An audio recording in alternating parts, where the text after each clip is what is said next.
A very good morning to all. In this video, we will discuss the lesson plan of English poetry. आज इस video में हम बात करेंगे English poetry के लेसन प्लान के बारे में। स्टेप बाय स्टेप कैसे हम लेसन प्लान को फ्रेम करते हैं। आप हमारे प्रीवियसली वीडियोस में इंग्लिश प्रोज, पोएट्री, ग्रामर और अदर सब्जेक्ट के लेसन प्लान को देख सकते हैं, जिसका लिंक आपको डिस्क्रिप्शन बॉक्स में दे दिया जाएगा। सबसे पहले जब हम बात करते हैं लेसन प्लान की, तो हमको फिल करना होता है basic initial, date, class, subject, सब सब्जेक्ट, टॉपिक, पीरियड, ड्यूरेशन। जो हमारा टॉपिक होता है वो बोल्ड और अंडरलाइन होता है, और हम इसको ध्यान रखते हैं कि अगर हम कलर्ड चॉक का यूज़ करते हैं तो हमारा जो टॉपिक होता है उसको अलग से हाईलाइट कर पाएंगे, और वो ब्लैक बोर्ड पर या आपका जो बोर्ड होता है उस पर अपना अलग इम्पैक्ट डालेगा। Then after we will write here general objectives. इसके बाद हमको जो लेसन प्लान का फर्स्ट स्टेप होता है सामान्य उद्देश्य। जनरल ऑब्जेक्टिव्स में हम यहाँ पर अब इंग्लिश पोएट्री के जनरल ऑब्जेक्टिव्स को मेंशन करते हैं। अगर हम प्रोज का प्लान बनाएंगे तो प्रोज के ऑब्जेक्टिव रहेंगे, अगर हम ग्रामर का बनाएंगे तो ग्रामर के रहेंगे। तो हम यहाँ पर इंग्लिश प्रोज के जनरल ऑब्जेक्टिव्स यहाँ पर मेंशन करेंगे, और जो हमारे जनरल ऑब्जेक्टिव्स रहेंगे उनकी संख्या 5 से 6 रहेगी। तो यहाँ पर अब जनरल ऑब्जेक्टिव्स को मेंशन करने के बाद में जो हमारा नेक्स्ट प्लान होता है, जो नेक्स्ट स्टेप होता है, वो आपका होता है स्पेसिफिक ऑब्जेक्टिव्स। जो जनरल ऑब्जेक्टिव्स होते हैं आपके, वो डिपेंड ऑन सब्जेक्ट, वो पूरे विषय के ऊपर कमांड रखते हैं अपना, या पूरे विषय के ऊपर डिपेंड होते हैं। और जो आपके स्पेसिफिक ऑब्जेक्टिव्स होते हैं वो स्पेशली जो टॉपिक आपको पढ़ाना है, जो आपका कंटेंट है, उसके ऊपर फ्रेम होते हैं। तो जो हमारे स्पेसिफिक ऑब्जेक्टिव्स होते हैं उनको हम 3 कैटेगरी में डिवाइड करते हैं: नॉलेज, अंडरस्टैंडिंग एंड एप्लीकेशन। ज्ञानात्मक, बोधात्मक और क्रियात्मक। तो ये हमारा टॉपिक है द मून, ठीक है। तो हमारा हो जाएगा students will be able to know about the poem the moon. Second हमारा हो जाएगा students will be able to recall the theme of character of the poem. Third हमारा रहेगा students will be able to recognise different words, their meaning along with their spellings. अब हमारा जो second categorisation होता है वो होता है अंडरस्टैंडिंग, जिसको हिंदी में हम बोलते हैं बोधात्मक। Students will be able to summarise the conversation the character of the moon. Second one, students will be able to explain the ideas of the poem in their own way। Third one हमारा category यहाँ पे रहती है application, जिसको हम बोलते हैं अनुप्रयोगात्मक। Students will be able to dramatise और demonstrate the poem in their class. Next हमारा रहेगा students will be able to create the relevant ideas for this poem. जब हम स्पेसिफिक ऑब्जेक्टिव्स की बात करते हैं जो हमारे कंटेंट और टॉपिक के ऊपर बेस्ड रहते हैं, इनको हम 3 मेन कैटेगरी में डिवाइड करते हैं: नॉलेज, अंडरस्टैंडिंग, एप्लीकेशन। अगर आप चाहें तो यहाँ पर एक और ऐड कर सकते हैं जिसको हम बोलते हैं इंटरेस्ट या रुच्यात्मक। तो यहाँ पर हमारी कैटेगरी हो जाएंगी नॉलेज, अंडरस्टैंडिंग, एप्लीकेशन और interest. Then after next step is teaching aids या मटेरियल रिक्वायर्ड। अब हम यहाँ पर मेंशन करते हैं जो हमको टॉपिक पढ़ाना है, जो हमको पोएम पढ़ाना है, उसको हम जब बच्चों को हम क्लास में रिसाइट करेंगे पोएम, तो किस किस मॉडल का यूज़ करेंगे, किस चार्ट का यूज़ करेंगे, किस फ्लैश कार्ड का यूज़ करेंगे, वो हमको यहाँ पर मेंशन करना होता है। क्यों? क्योंकि जब हम TLM को मेंशन करते हैं तो हमारा जो क्लासरूम इन्वायरमेंट होता है वो इफ़ेक्टिव होता है, इंटरेक्टिव होता है, और जो स्टूडेंट्स होते हैं वो आपके टीचिंग लर्निंग एटमॉस्फेयर में या टीचिंग लर्निंग प्रोसेस में इन्वॉल्व होते हैं और आपके साथ में पार्टिसिपेशन करते हैं, और जो वो लर्निंग गेन करते हैं उसकी ड्यूरेबिलिटी बहुत ज़्यादा हाई होती है और आपको रिस्पॉन्ड भी मिलते हैं। Then after next step is previous knowledge. Students have some previous knowledge और आइडियाज़ अबाउट द मून। यहाँ पर जो हमारे स्टूडेंट्स हैं वो चंद्रमा के बारे में, मून के बारे में बेसिक आइडियाज़, बेसिक कॉन्सेप्ट रखते हैं। Then after the most important part of our lesson plan, introductory questions. अब यहाँ पर हम बात करते हैं प्रस्तावना प्रश्नों की, जो कि हमारे लेसन प्लान का सबसे इम्पोर्टेंट पार्ट होता है। और तो यहाँ पर हम ध्यान रखते हैं जब हम इंट्रोडक्टरी क्वेश्चंस बनाते हैं या प्रस्तावना प्रश्न बनाते हैं तो कोशिश करते हैं जो क्वेश्चन बनाएं बहुत ज़्यादा इजी रहें, टू मीनिंग वर्ड यूज़ ना हो वहाँ पर, और बच्चे की प्रीवियस नॉलेज के ऊपर बेस्ड रहें। इसके साथ साथ हमको ध्यान रखना होता है कि जिग जैग के फॉर्म में हो, मतलब फर्स्ट क्वेश्चन का जो आंसर आए उस आंसर से ही आपको नेक्स्ट क्वेश्चन फ्रेम करना होता है। For example, on which planet do we live, हम किस ग्रह पर रहते हैं। तो यहाँ पर स्टूडेंट रिस्पॉन्ड करेंगे आपको we live on the earth. जब आपको स्टूडेंट्स रिस्पॉन्ड करेंगे तो आप उनको मोटिवेट भी करेंगे, रीइंफोर्समेंट भी प्रोवाइड करेंगे और कोशिश करेंगे जब आप बच्चों को रीइंफोर्समेंट प्रोवाइड करते हैं तो उसमें वेरिएशन रहे। ऐसा ना हो कि एक टाइप के रीइंफोर्समेंट को यूज़ कर रहे हैं हम वहाँ पर, आप वहाँ पर वर्बल, नॉन वर्बल या जो सिचुएशन हो उसके अकॉर्डिंग आपको वहाँ पर रीइंफोर्समेंट को यूज़ करना है। बस कोशिश करेंगे बार बार सेम रीइंफोर्समेंट नहीं देंगे, क्योंकि जब हम रीइंफोर्समेंट बच्चे को प्रोवाइड करते हैं तो बच्चे मोटिवेट होते हैं और हमारी टीचिंग लर्निंग प्रोसेस में एक्टिवली पार्टिसिपेट करते हैं। नेक्स्ट क्वेश्चन हमारा हो जाएगा, जैसे आपको दिख रहा होगा, on which planet to be live. तो यहाँ पर बच्चे रिस्पॉन्ड करेंगे be live on the earth. अब हमने जो अगला क्वेश्चन फ्रेम किया है वो किया है द अर्थ से। What is the main source of light on the earth, पृथ्वी पर प्रकाश का मुख्य स्रोत क्या है। अब यहाँ पर बच्चे रिस्पॉन्ड करेंगे the sun is the main source of light on the earth. सूर्य यहाँ पर मुख्य स्रोत है किसका, प्रकाश का। अब आप अगला क्वेश्चन देखेंगे, सेकंड का जो आंसर है, इससे हमने नेक्स्ट क्वेश्चन को फ्रेम किया है, where do we see the sun, हम सूर्य को कहाँ देखते हैं। तो स्टूडेंट आपको रिस्पॉन्ड करेंगे we see the sun in the sky, हम सूर्य को आकाश में देखते हैं। अब हमारा नेक्स्ट क्वेश्चन स्काई से फ्रेम हुआ है, what do we see in the sky at night, हम रात्रि के समय में या रात के समय में आकाश में क्या देखते हैं।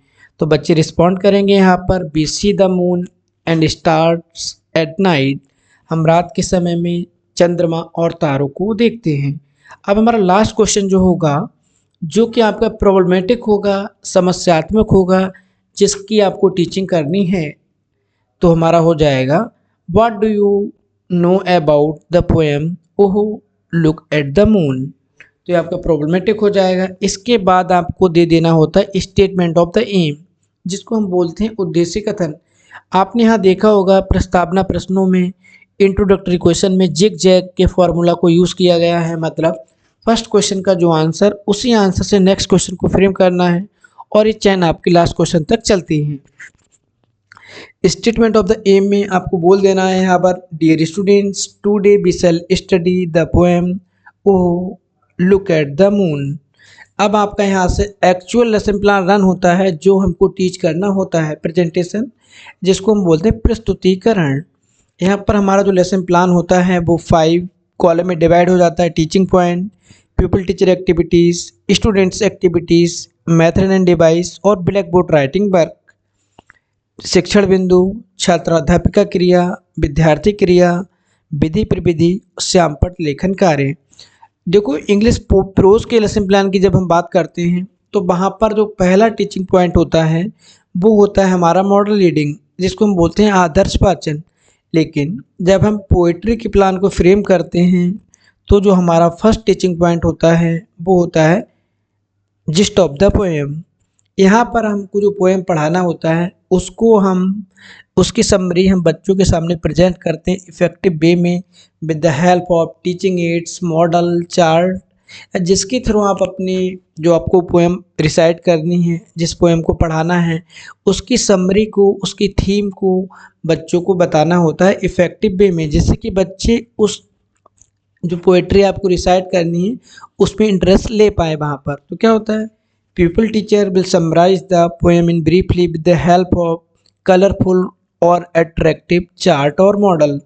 स्टूडेंट्स क्या करेंगे यहाँ पर, स्टूडेंट्स विल लिसन केयरफुली, और आप यहाँ पर जो चार्ट बनाएंगे, जो मॉडल बनाएंगे, उसका मिनिएचर आप मेथड और टेक्निक वाले कॉलम में पेस्ट कर देंगे। इसके बाद जो हमारा नेक्स्ट टीचिंग पॉइंट होता है वो होता है मॉडल रिसाइटेशन, जिसको हम प्रोज में बोलते हैं मॉडल रीडिंग। क्यों? प्रोज में आपको जो पैराग्राफ होता है उसको आपको पढ़ना होता है, उसको रीड करना होता है। लेकिन जब हम बात करते हैं पोएट्री की, जब हम बात करते हैं कविता की, तो कविता पढ़ी नहीं जाती, कविता आपकी गाई जाती है। तो इसलिए हम इसको बोलते हैं model recitation. Pupil teacher will recite the poem with proper rhythm, diction and intonation. यहाँ पर जो छात्राध्यापिका होगी, जो क्लास में जिसको पढ़ाना है, वो पोएम को बच्चों के सामने प्रॉपर रिदम, डिक्शन और इंटोनेशन के साथ में रिसाइट करेगा। स्टूडेंट्स क्या होंगे? Students will listen carefully. Method text book method. यहाँ पर करना होता है आपको मॉडल रिसाइटेशन में, जो स्टेंजा आपको पढ़ाना है उस स्टेंजा को हम चार्ट पेपर पर लिखने के बाद में पीपल टीचर एक्टिविटीज़ में मॉडल रिसाइटेशन वाले कॉलम में पेस्ट कर देते हैं। नेक्स्ट हमारा रहता है यहाँ पर प्रोनाउंसिएशन ड्रिल। अब हमने जो पोएम को ऊपर रिसाइट किया था, कुछ वर्ड्स ऐसे होंगे जो आपके प्रोनाउंसिएशन में डिफ़िकल्ट होंगे, तो उन वर्ड्स को हम आइडेंटिफाई करते हैं ड्यूरिंग द मॉडल रिसाइटेशन और उनको ब्लैक बोर्ड पर नोट कर लेते हैं। इसके साथ में हम जो फ्लैश कार्ड बनाते हैं प्रोनाउंसिएशन ड्रिल के लिए, उनके हेल्प से हम बच्चों को प्रोनाउंस कराते हैं। The pupil teacher will conduct pronunciation drill of some difficult words. Students will pronounce properly. तो यहाँ पर क्या होगा, बच्चे एक एक करके उन वर्ड्स को प्रॉपरली प्रोनाउंस करते हैं। मेथड आपका ड्रिल हो जाता है। और यहाँ पर जो आप फ्लैश कार्ड बनाएंगे, वो फ्लैश कार्ड आपके क्वालिटेटिव वे में हो, उनका फॉन्ट साइज एक्यूरेट हो, जो कलर कॉम्बिनेशन है उसका भी हमको ध्यान देना होता है, और जो कंट्रास्ट टाइप के कलर होते हैं उनका यूज़ हमको करना हो। तो लाइट चार्ट होगा आपका, और जो हम कलर कॉम्बिनेशन यूज़ करेंगे वो डार्क होगा। और फॉर्मेलिटी हमको करनी नहीं है, यहाँ पर वर्ड्स को आपको बहुत ज़्यादा क्लियरली लिखना है जिससे कि बच्चों को बोलने में प्रॉब्लम ना हो। देन आफ्टर नेक्स्ट स्टेप हमारा रहेगा सेकेंड मॉडल रिसाइटेशन। अब यहाँ पर हमको पोएम को दोबारा से फिर रिसाइट करना होता है। क्यों?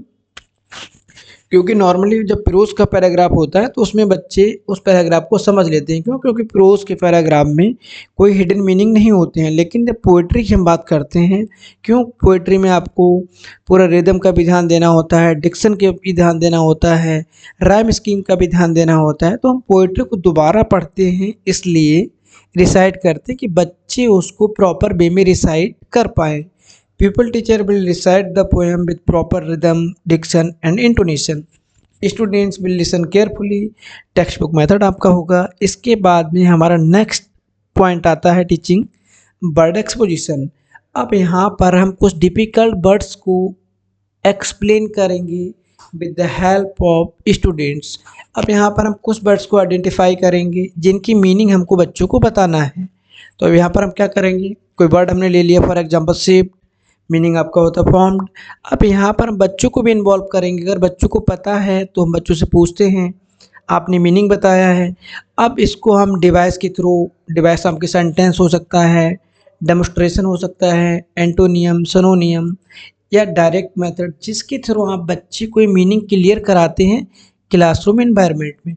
तो आपको यहाँ पर 3 से 4 5 वर्ड्स ले लेने हैं जिसको आप क्लास में बच्चों को इन्वॉल्व करने के बाद में उनके मीनिंग को क्लियर करेंगे। इसके बाद हमारा आता है अगला, जिसको हम बोलते हैं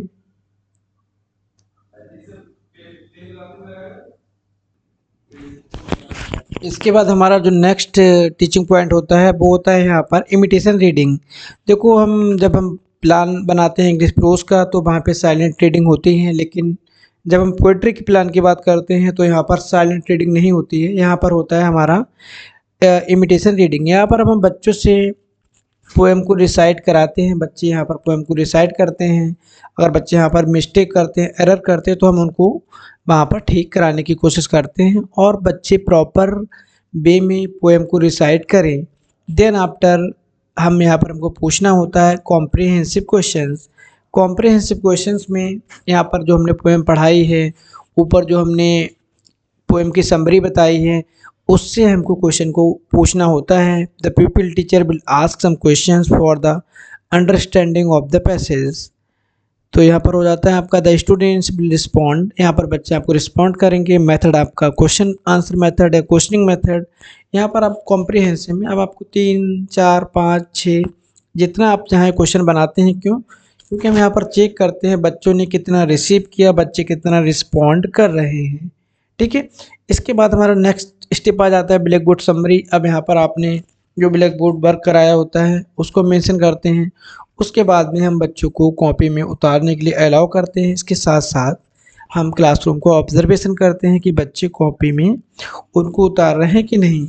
इसके बाद लास्ट में हमारा आ जाता है रिकैप्चुलेटरी क्वेश्चंस, पुनरावृत्ति प्रश्न। यहाँ पर आप मिक्सअप क्वेश्चन बना सकते हैं, fill in the gaps, matching word, true false और जिस भी टाइप के क्वेश्चन आप चाहें जिसके थ्रू आप बच्चों को क्विक चेक कर पाएँ, क्विक असेस कर पाएँ कि बच्चों ने कितना रिसीव किया है, कितना रिस्पॉन्ड कर रहे हैं। उसके लिए आप इनका यूज़ कर सकते हैं। इसके बाद में लास्ट आपका आता है होम असाइनमेंट और इसके बाद में आपका लेसन प्लान समाप्त हो जाता है। तो कोई प्रॉब्लम है, कोई कन्फ्यूज़न है तो आप लोग कमेंट कर सकते हैं। Thank you.